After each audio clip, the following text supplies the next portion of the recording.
Hello and welcome to the series of RapidMiner videos. My name is Dr. Marcus Hoffman and I'm a lecturer at the Institute of Technology Blanchardstown and also the principal investigator of this project funded by the Irish National Digital Learning Repository. The series of RapidMiner videos was created in close collaboration with Ralph Klinkenberg and Dr. Ingo Merswa, the two founding members of RapidMiner. More videos as well as additional material to some videos can be found at www.rapidminerresources.com. I would now like to introduce Ralph Klinkenberg, who will talk you through this tutorial. Welcome to RapidMiner. This introductory video demonstrates how to use RapidMiner for text mining. That is, how to load textual data into RapidMiner, how to pre-process it, and, for example, how to learn then classification models based on it. Before you can use RapidMiner text mining, you first have to install the RapidMiner text mining extension. You can do so by selecting the Help menu, selecting Update RapidMiner, selecting the text processing extension, clicking Install, and that's it. Here we already have the text mining extension installed, so we don't need to do that right now. We can start a new process, select the repository where we would like to store the process, specify the process name, and we can get started. To load documents from files, select Process Documents from Files, drag it into the design view, and now you can specify the parameters. So first we have to specify where to read the documents from. Here I would like to read it from two directories. First I have to specify the directories where to read the documents. You have a two-class newsgroups classification problem, one group about graphics and a second group about computer hardware.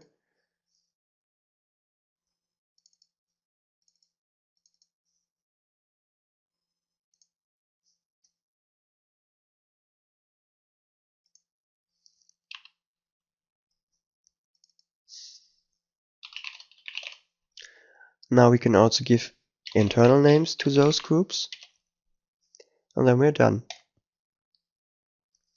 So now the system knows where to find the documents. You can also select a weighting scheme. So when the texts are processed, they're taken as an unstructured, ordered list of words, and they're transformed into something that you can also word order, called the back of words model or document vector model. And the documents are represented in vectors where each position corresponds to a fixed word over the whole corpus of documents. And for each document you count how often the words occur in that document. There's different ways for doing this counting. The simplest one being binary term occurrences, where you simply count whether a word occurs in a document, yes or no. If you want to also count how often it occurs, this is called term occurrences. If you want to count the relative term frequency, that is the fraction of the document length occupied by that particular term, this is called term frequency.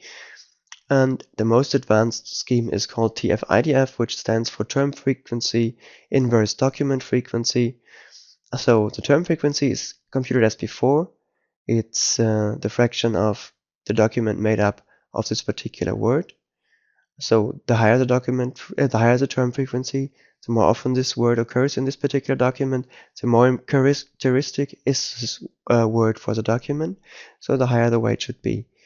And the inverse document frequency is based on the document frequency, which is the number of documents that the word occurs in.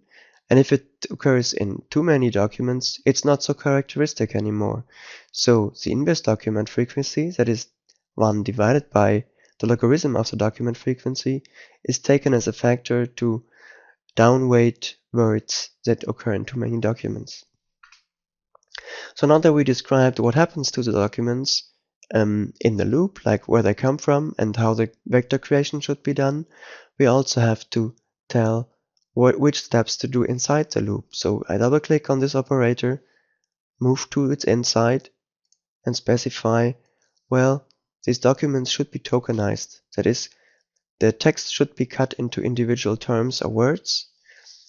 There's different separators I can use, like non-lambda characters like white spaces, punctuation symbols, and so on. I could also specify my own separating characters. or use regular expressions, but here we stay and select non-letter characters. You could also add other operations, like for example some stop word removal, like English stop word removal, which would remove articles, pronouns, conjunctions, and so on.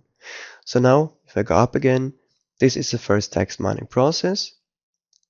We could also go back in, place a breakpoint after each step. So I right click with the mouse, select breakpoint after, so I can watch the process work with each document. If I press run now,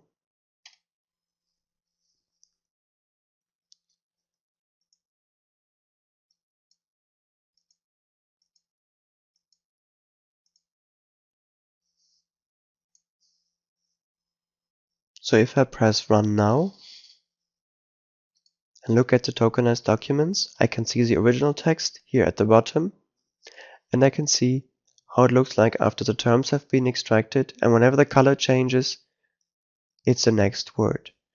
If I press continue, see the same for the next document, the next, the next, the next, the next, and so on.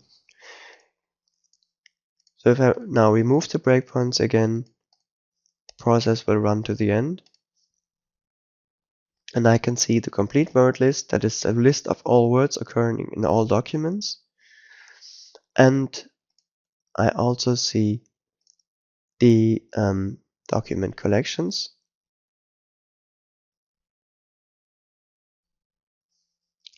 So what I can see is the word list, that is a list of all terms occurring in the documents, and I see the example set containing the document vectors, that is one line for each document and one column for each word, with the counts, the TF-IDF values in the fields of the table, and also some meta information, like for example the file location, file date, and so on, and of course also the group or class that this belongs to, indicated by the label attribute.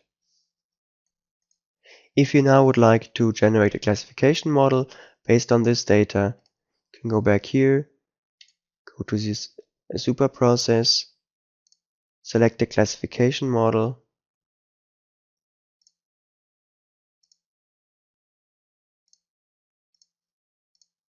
and for example select the knife base learner.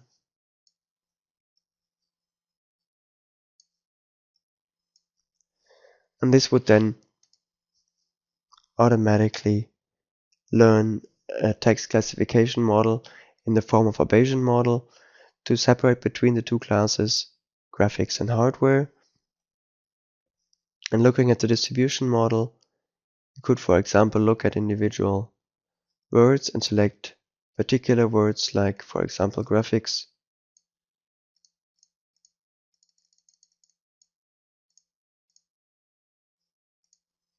And see how well they separate.